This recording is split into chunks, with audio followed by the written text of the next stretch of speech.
Parliamentary Inquiry into the crisis of Myanmar, which has been composed of parliamentarians from several continents. So we have come to our second hearing. We launched this inquiry last week, Wednesday, with the first hearing. And we will be starting with the discussion with the Foreign Minister, Dato Sri Saifuddin Abdullah. And before that, I would just like to mention that of the committee members, we have with us today Honorable Charles Santiago. Charles, welcome. You are the Malaysian MP and Chair of ASEAN Parliamentarians for Human Rights. Then we have Honorable Mercy Barends. She is Indonesian MP, also on the board of ASEAN Parliamentarians for Human Rights. And a little bit later, Honorable Nitipon Piwmow will be joining us. Nitipon is a member of parliament from Thailand. And we will have already with us Honorable Amadou Camara, an MP from Gambia. And he's also on the steering committee of the African Parliamentarians for Human Rights. So indeed, the intention of this inquiry is to provide a distinct and distinctly different parliamentary response to the appalling atrocities that are being perpetrated by the Myanmar military since the coup in February last year. And today's hearing will last for 2 hours. It's divided into 2 parts. And in the first part, we will hear from His Excellency Dato Sri Saifuddin Abdullah, Foreign Minister of Malaysia. And the minister's intervention will not be live streamed, but we will be posted online for public viewing. And in the second part, during our live streaming session, we will hear from 3 additional witnesses, and each of the witnesses will have about 7 to 10 minutes for an initial statement, followed by questions from the International Parliamentary Inquiry Committee. So with no further ado, let's us now hear from our first witnesses. So I'm very grateful for the Foreign Minister of Malaysia that you are here with us. So I would like to give you the floor for your initial statement for about 7 to 10 minutes. So thank you so much, Minister. Salam sejahtera, and thank you, Chair and friends. I think the Myanmar issue, it's best to call it the Myanmar crisis or the Myanmar conflicts, involve at least 3 aspects. Excuse me, I lost the sound. What about the others? Oh, sorry. Can you hear me now? I can hear you, Dato. Boleh? I boleh now. No, okay, Heidi, can you hear me? Excuse me, do the others hear what Minister has said? I can hear. I can hear.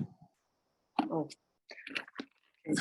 I'll try with my, just a second, please. The view, the image. Give me a second, Heidi. The image is... I hear it with my earphones. So Minister, please go ahead. Okay, can we continue? Yes, please. Okay. I think there are 3 aspects of the Myanmar crisis, namely political, economic, and humanitarian.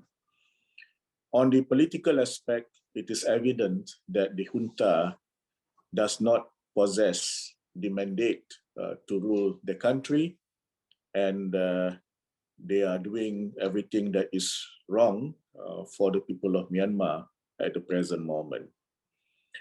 On the economic aspect, Myanmar is going into an economic crisis right after the coup. Many foreign businesses have left the country, and the currency is very much weakened, and there are already sanctions imposed. And this further adds to the long-time problem faced by many of Myanmar people, and that is poverty, which is quite rampant. And thirdly, the humanitarian aspect. We have to intervene as quickly as possible. The rainy season is coming very soon, and unless we do something very concrete, 14 million people in Myanmar will face a lot of problem. What has happened so far is that at the ASEAN level, we have come up with the 5-point consensus. I do not wish to go into the detail of the 5-point consensus, but what is said is that we have not seen any progress, except that the current special envoy of the ASEAN chair was allowed to come to Myanmar a few months ago, and I think in a few days' time he is making his second trip. But the 5-point consensus did not specify actual milestone as to what needs to be done when. And that is why I have on many occasions, both internally and publicly mentioned that we have to have, for example, the 5-point consensus mentioned about meeting all stakeholders, but it doesn't say who. So we keep on saying we need to tell the junta and we need to tell the world who do we want to meet. For example, Aung San Suu Kyi, the NUG, the NUCC, and so on and so forth. Number two, we need to put down actual milestones, like for example, how many people or how many stakeholders we have met between certain time to certain time, and what are we doing in terms of the humanitarian assistance between certain time to certain time. And unless we do that, I think the junta will play around with us and will not move.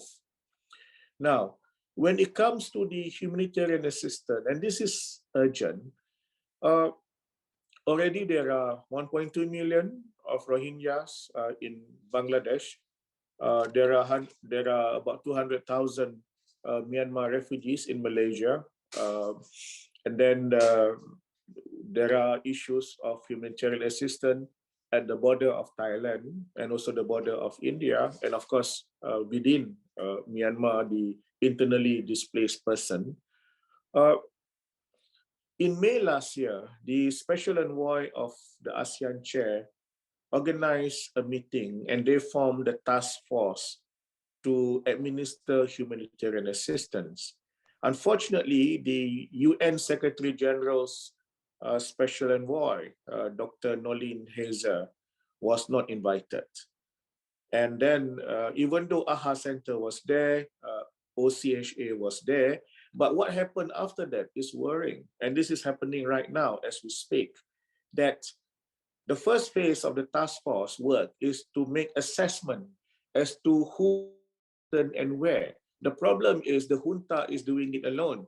OCHA is not allowed to join. AHA Center is not allowed to join. Now, this then make us very worried because we are already saying, even before that humanitarian assistance must be distributed fairly, inclusively, and not with any kind of discrimination. Now, without international presence, how can we assure that the assessment is inclusive and later on the distribution will be inclusive? Now, we are saying that some of us are saying that having the OCHA and the AHA Center alone is not enough, because the AHA Center, as we all know it, is very capable of distributing humanitarian assistance to areas that is affected by flood, by earthquake. But when it comes to clashes, areas that face clashes, and we are talking about people being killed and so on, with due respect, and even AHA Center admitted that this is not really an area that they are very good at. So we were saying that more international presence has to be there, and it could be, say for instance, the International Red Crescent, for example. And we have offered, we also say that perhaps ASEAN member states should also send their NGOs to be part of the humanitarian task force. And Malaysia has volunteered Mercy Malaysia, our version of the medicine Doctors Without Borders, because they have done some work in Rakhine to be part of the international presence in the Humanitarian Assistance Task Force. Now, I have met with the Foreign Minister Zin twice, once through VC, and the last one while we happened to be in Washington DC recently. And I think the NUG and together with the NUCC, they have done quite remarkable work in building confidence among people who are opposed to the junta. I think the NUCC, they have convened the first parliamentary meeting, the People's Assembly, as they call it. They have started to write or rewrite the constitution, the federal constitution, as they call it. And what is even more interesting is that the NUCC now comprises people whom in the past may not necessarily be good friends. Pardon me for using such a simple word, simple term, but almost all of the major ethnic groupings are on board, and more interestingly, almost all of the major armed groups now together they call themselves the People Defense Force or something like that. So the NUG and the NUCC together, to my understanding, and they are in control of a significant portion of the Kingdom of Myanmar. And that, to my mind, deserves a lot of credit. And if we understand and if we are committed to the promotion of democracy, I think we should seize this kind of development. And I'm not talking about recognizing the NUG and the NUCC. All I'm trying to say, all the more reason that we should be engaging the NUG and the NUCC, because the minimum or the least that we can do is to give moral support to the freedom fighters and people passionately working to uphold democracy in Myanmar.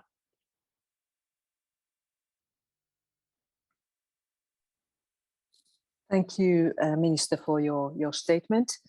It's very interesting for us to hear the Malaysian perspective, and obviously you have hinted at where the 5-point plan did not really lead into results, which would be that democracy will be returned.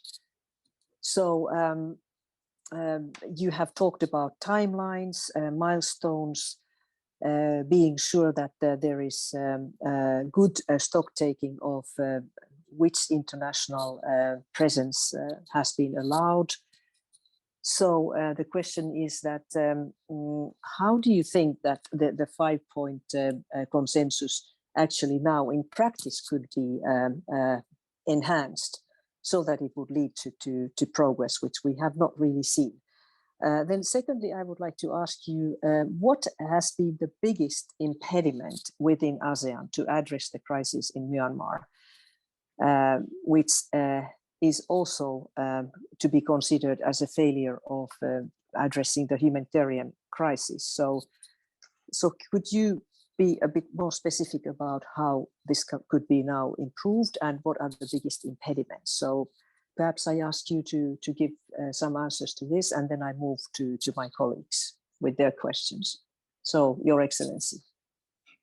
Yeah, on the 5-point consensus, we have to remember that for the junta, even though the general was there in Jakarta during the leaders' meeting, special meeting, but we also know that he has his own agenda. I can't remember what they call it, 5 something. For the NUG, the 5-point consensus is not sufficient.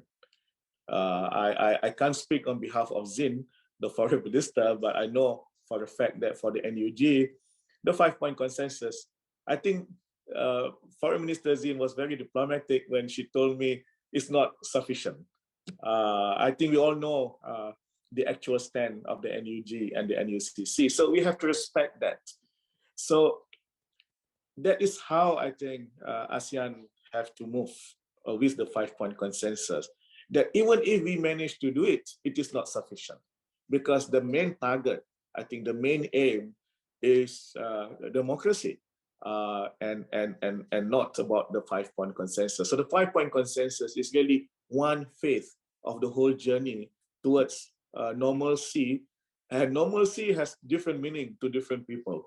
So we have to understand that to the people who have voted in the government in the last election, I think normalcy to them is to return to democracy, and that is something that we have to respect. Now, the 5-point consensus is really about making the junta observe it. The question is, what would make the junta tick? Number one, I think now more countries among ASEAN member states are saying it is not sufficient to only disallow the political representation to come to the ASEAN summit. We should now stop all political representation to all meetings of all sectors. The most recent one is the defense meeting. You have the defense minister of the junta sitting, and my colleague Hisham told me this morning he felt a little awkward because sitting next to him is the general as the foreign minister of Myanmar. So I think more and more ASEAN countries, well, ASEAN have to decide. We have decided that no political representation from Myanmar to the ASEAN summit. But when it comes to ministerial level meetings, there is no concrete decision on that, and we need to move on that one. Number two, how do you get them to work?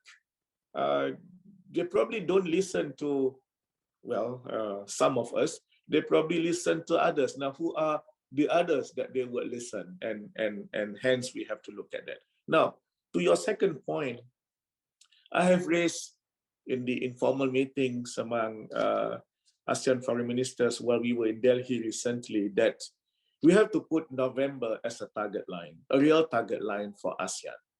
Because in November, the ASEAN leaders will meet. The ASEAN summit, the next ASEAN summit is November. By November, between now and November, in fact, my SOM, they are already thinking hard along this line. What are the hard questions that we have to ask? Like I was saying, we need to decide that they can't send political representation to all meetings. Number two, can we do a 10 minus 1 or whatever for something? For example, when we need to sign the FTAs with some of our dialogue partners, by convention, all 10 member states will sign on it. But we are not going to have Myanmar signing on it. So can we have 10 minus 1? So 9 signing. What are the legal implications, for example? Number 3, we have to ask this very hard question. Are we really capable of doing it? And how can we be more capable of doing it? And if we need outside, if we need dialogue partners to assist, then we have to talk to the dialogue partners, and we have to ask the dialogue partners exactly what can be done. Because you see, the problem, Heidi, is that we in ASEAN, we are working from meeting to meeting to handle such a huge conflict, while the junta is working full time. And that is why some of us are now thinking, you remember when they were about to appoint the special envoy, there were discussion about a full-time special envoy that can commit himself or herself 100% to the cause. Now, I must say my 2 colleagues, the first special envoy, Foreign Minister Irwan of Brunei, and the current special envoy, Prak Sokhonn of Cambodia, they are doing whatever that is humanly possible for them. But as foreign ministers, they have 1,000 other things to do too. So that is why now some of us are already thinking perhaps we need to appoint a full-time special envoy fully dedicated to the cause. Okay, thank you. That's a very concrete issue indeed, and thank you for highlighting this sort of the discrepancy between the intensity of these atrocities and work by the junta compared to what the defenders of democracy and normalcy would be able to perform. So certainly there's a case there. I would like to open the floor to other colleagues, at least. I can see 3 of them. So who would want to take the floor and ask questions from the Foreign Minister? Heidi, can I go first? Charles, yes, Charles. Thanks, Heidi, and Dato, good to see you online. Thanks for joining us. I just would like to go back to the issue that you had raised about the hard questions. One of the hard questions that confronts us is 2023, where the junta, the Myanmar junta, is scheduling elections.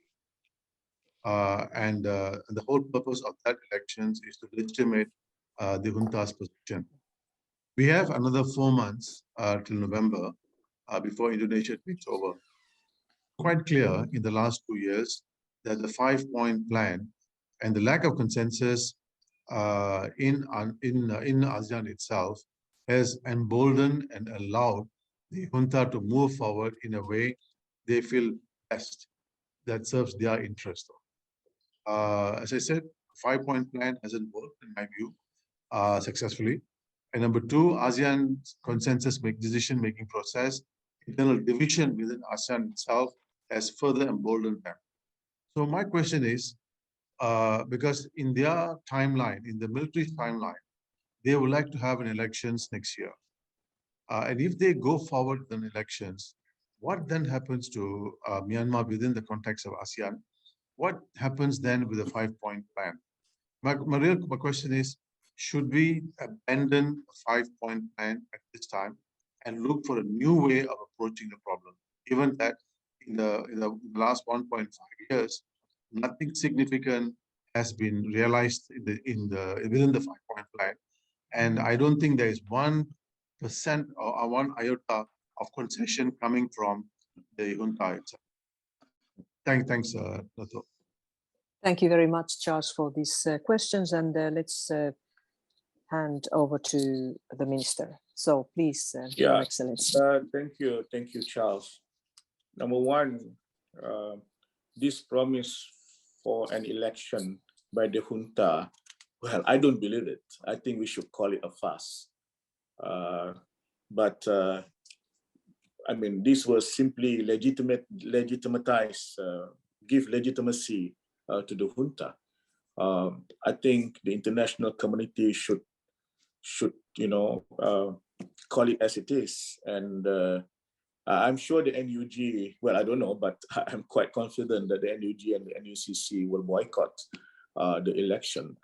And this is really something that we should be, we should have a strong position on it. But of course, given what is happening, there is always the possibility that they will carry on with the election. And if this happens, then the international community will have to really put up a good stand.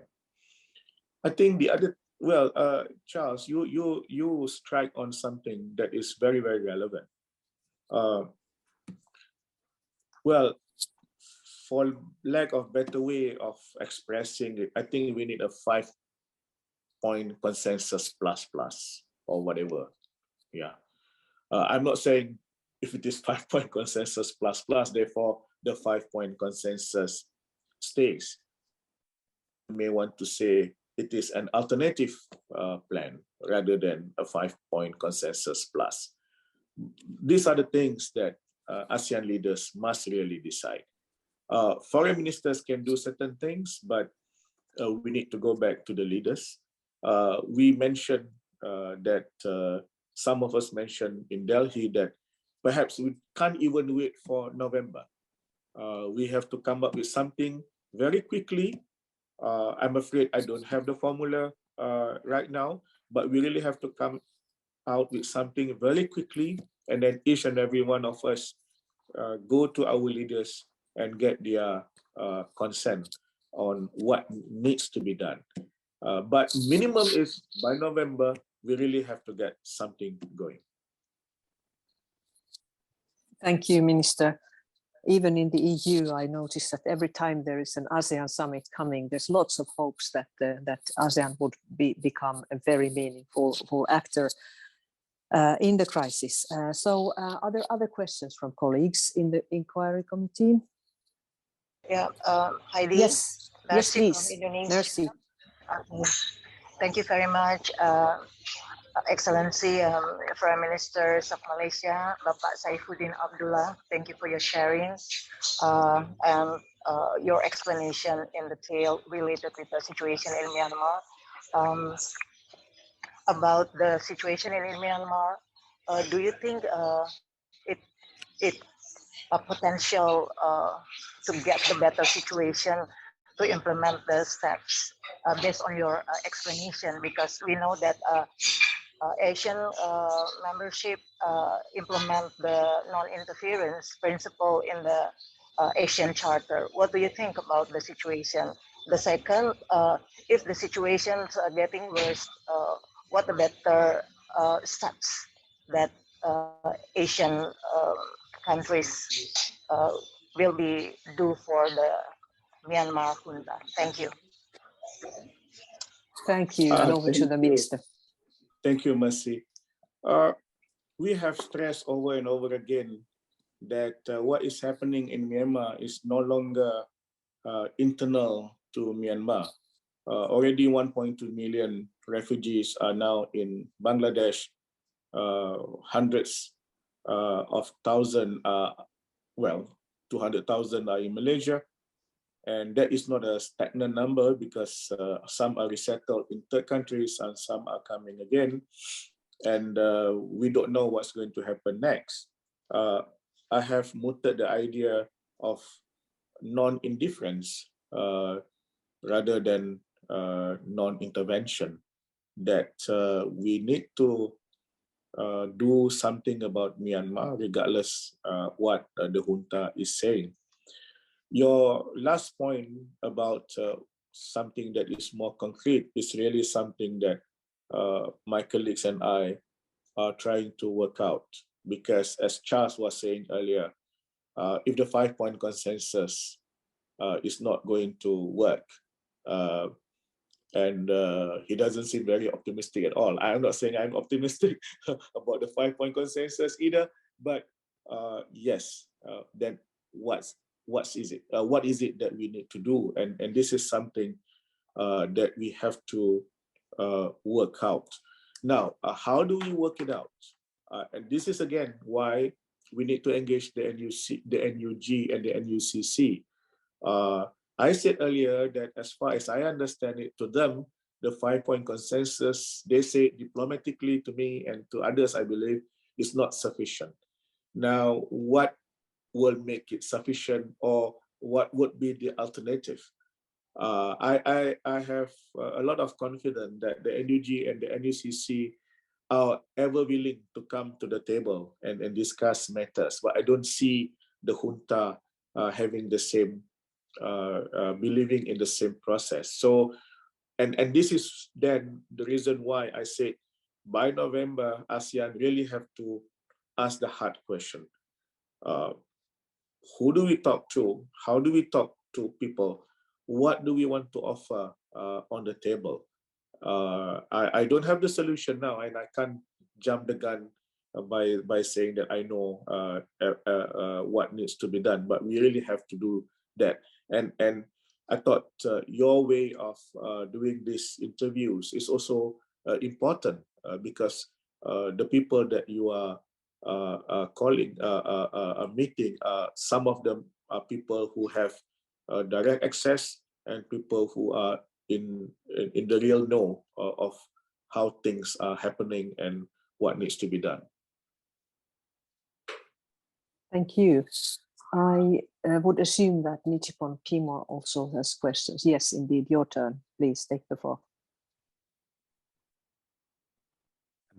Thank you so much. I'm Nitipon Piwmow, Thai Prime Minister, and good to hear that, because I love the idea that Mr. Minister said that we should ban for the junta in the international level. My question is just a very basic question, that because I love this idea, and because on our domestic, we try to make the junta to be like a joker in on public, and try to not to pay attention for them. For my question is, how can, for the international relation, that we for like Malaysia and any other country that make a junta who join in the meeting, that I don't know how to say, but to give them less opportunity to talk or to speak, and give them a hard question, as you mentioned before. Thank you. Thank you, Minister. Thank you. I think I would go back to something that I was alluding to earlier, which is what will make come to terms with what ASEAN member state and international community want. By doing that, it does not mean that we are recognizing the junta. It's simply because probably we have no choice but to talk to them at certain level, but not bringing their political representation to all of the ASEAN meetings. Would it be economic sanction? Would it be what? And please, most of us have no military background. We probably don't really understand how they are thinking, and we may underestimate or overestimate some of the things that they are doing. So we really have to find out what will make the junta talk, for instance, in the context of the 5-point consensus. But one of the hard questions that we have to ask is that, say, by November, what is our assessment of the situation in Myanmar? How many percent of Myanmar is under control of the junta, and how many percent is under control of the NUG and the NUCC? A proper understanding of the situation on the ground may change the way we see things. And that is important. Bearing in mind that, of course, if we are following the same game, which means to say, using the current constitution of Myanmar as it is, that can also be problematic. Because I remember when I met with Aung San Suu Kyi while she was state councillor, when I asked her, what is it that needs to be, what is it that she requires that she is not getting as far as, governance and whatever that she plans to do. She told me, Minister, all I need is one good soldier. That never happened. And that is because of the constraint of the constitution in Myanmar. And that is why we have to appreciate the importance of the process that the NUCC and NUG is now doing, that is to rewrite the constitution of Myanmar. Thank you. I would like to ask a couple of questions referring to your statement on what needs to be happening, as you said before, the next ASEAN summit. Is it realistic to think that all participation by the junta representatives could be cancelled? And then as for your suggestion that this 10-1 principle should be applied, and indeed the non-interference principle should rather be turned into a non-indifference. So it's like music to my ears, but how are you going to go about it? You have countries within ASEAN who are not really so critical of what is happening now with the junta, and especially I do believe, and I would have your frank answer to what do you think about the role of the Cambodian presidency of ASEAN at the moment in this respect? Well, as foreign minister, I need to be diplomatic. Not necessarily in this question of life and death. Well, the 10-1 is doable.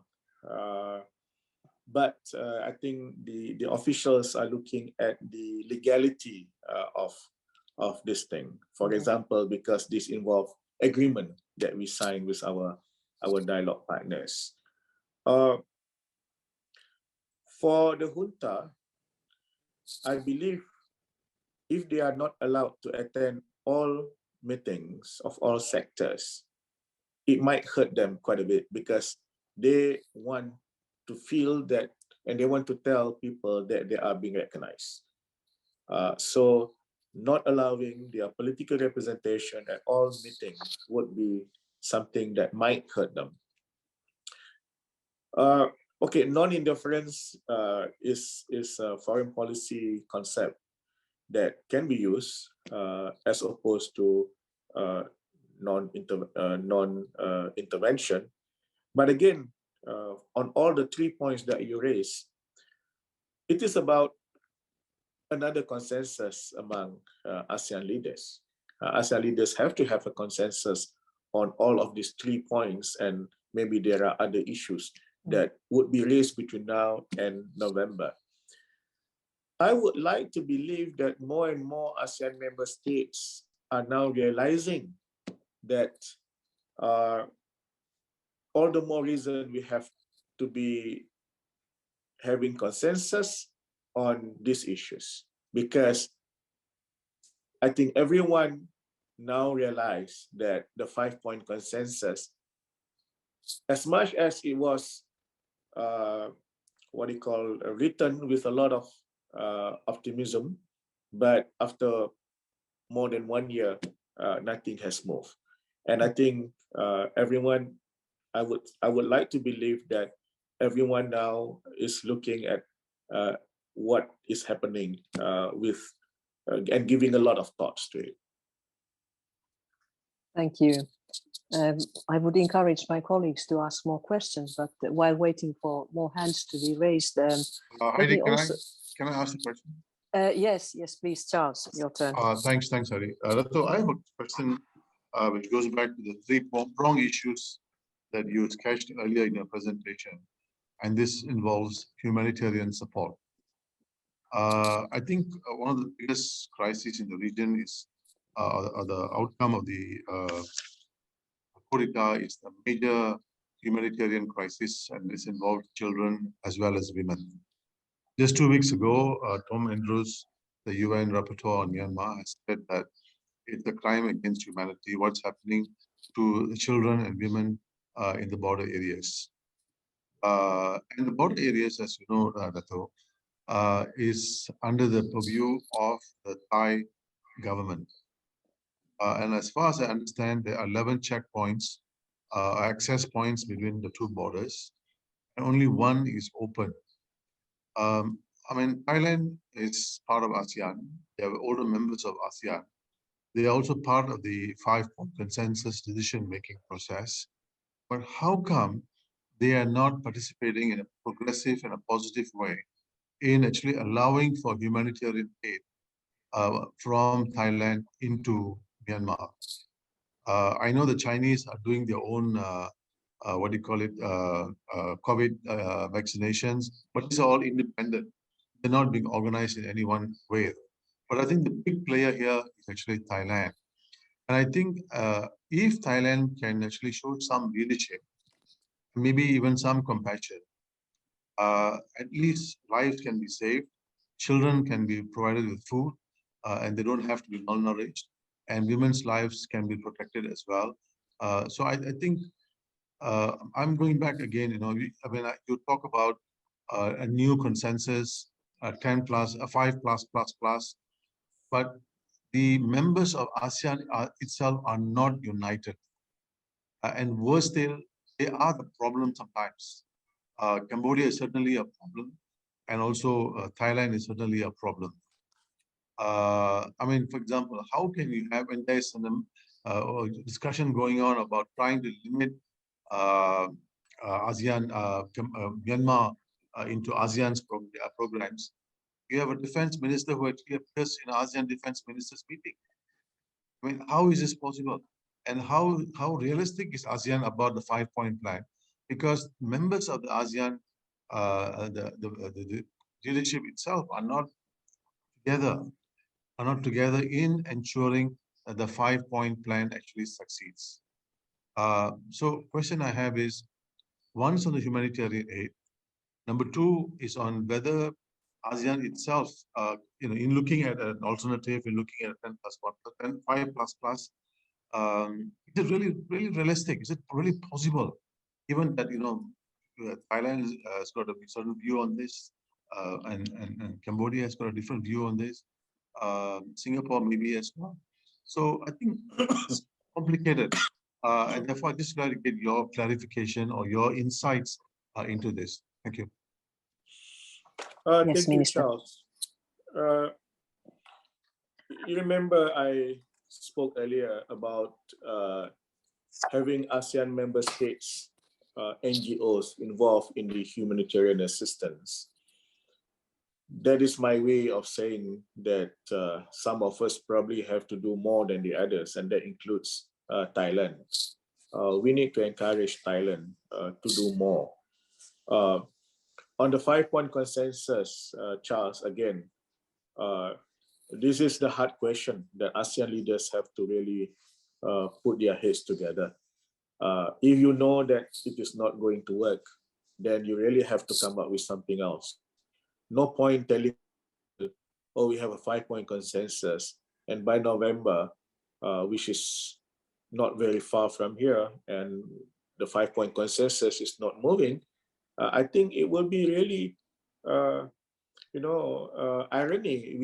If you still want to talk about the 5-point consensus. So by November, or even earlier, if we can, we really have to answer those questions: how united we are, and how committed we are, and what each and every one of us can do and will do in making things better in Myanmar. Beginning with the question that, okay, how is the situation on the ground? Some people, they look at situation by saying, oh, so and so is all powerful, and therefore there's nothing that we can do. But there is another way of looking at it. I mean, if we are committed to, say, democracy, for instance, then we would be saying, well, regardless who is in power, but we should be promoting democracy. And if that is the way we look at things, and I believe that's the way we should be looking at things, then we will look at things differently. These are the hard questions. And this hard question will then provide the pathway for things to come. If we are not, now I'm already jumping the gun. What we ASEAN leaders should do is really to look at what's really happening on the ground, number one. Number two,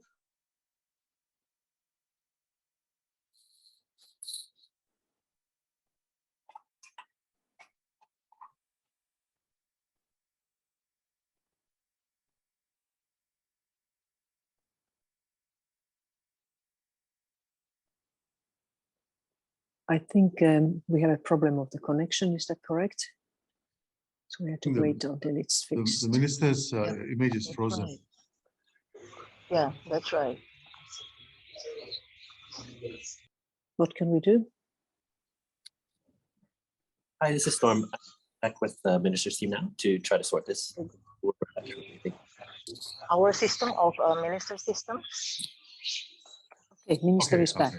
Okay. Yeah, please go ahead, Minister.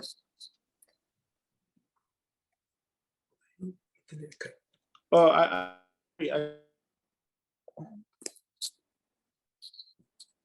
It's not working at the moment. We see you, Minister, but we do not hear you. I believe I'm not the only one. Yes, that's right. I think something tapping this system.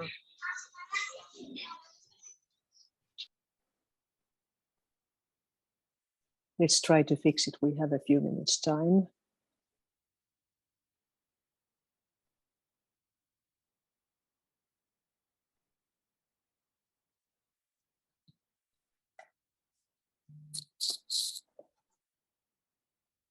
Okay, I've been told that the Secretariat is trying to fix the problem. So. okay, can everyone Yes. hear me now? Yes. Yeah, but yes.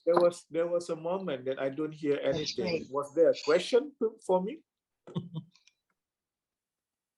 Well, actually, I I think. have one question. Okay, let's go ahead. Heidi, Yeah, the last Mercy, question. please. Yeah. Thank you. Dato, what do you expect of Indonesia chairmanship and role in the next year?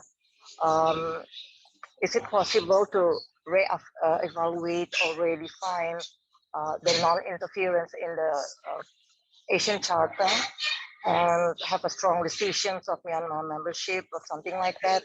Or if something it's not enough to make it possible, and yeah, what the last steps, alternative steps that Asian member leaders take actions. Thank you.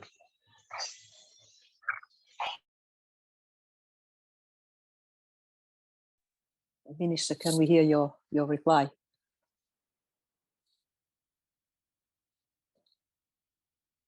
I think the connection has disappeared again. And she's one of those voicing a lot of the concern that I have been alluding to. And we have a lot of confidence in Indonesia as chair when it comes to the Myanmar issue and a couple of other issues too. But of course, it would be, not ASEANic to say that one country is going to be more capable than the other. But we all know what is happening on the ground, and but I can only say just what I have said earlier. Yeah. Okay, thank you. The first time I hear the word ASEANic, thank you for enriching my vocabulary. But I have one more question. You have indicated that in addition to putting pressure on the Tatmadaw, it's worth talking to people whom the junta would want to listen to. So who are you talking about? You mentioned that Thailand needs to do more. Is it the Thai government, China? So perhaps if you could elaborate a little bit on what you think. And then let me add one more question, and then we are close to the end of our exchange. Coming from the EU, I'm very interested in if ASEAN and EU could do something more together to bring about solutions. Thank you. You see, we know who is investing a lot of money in Myanmar. And I believe this is one country that ASEAN needs to talk to. Probably the junta will listen. Number two, we need the support of the international community. And I'm very thankful the EU has shown a lot of support and have done some good work. I met with Igor, the EU special representation, the EU ambassador.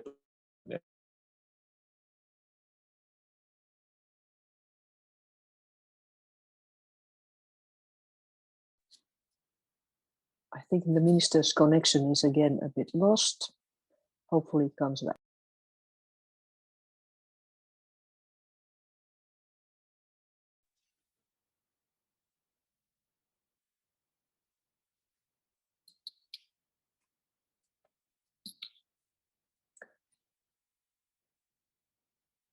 Let's give one more try to return the connection to the minister in his very interesting reply.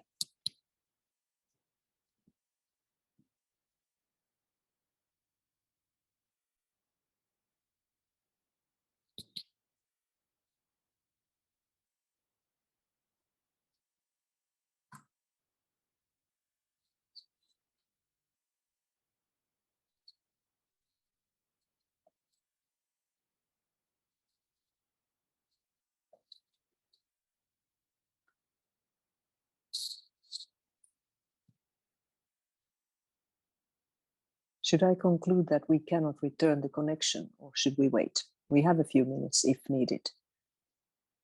Well, what I could propose at this point, and I hope you hear me, is that we ask the minister to give a written reply to the latest questions.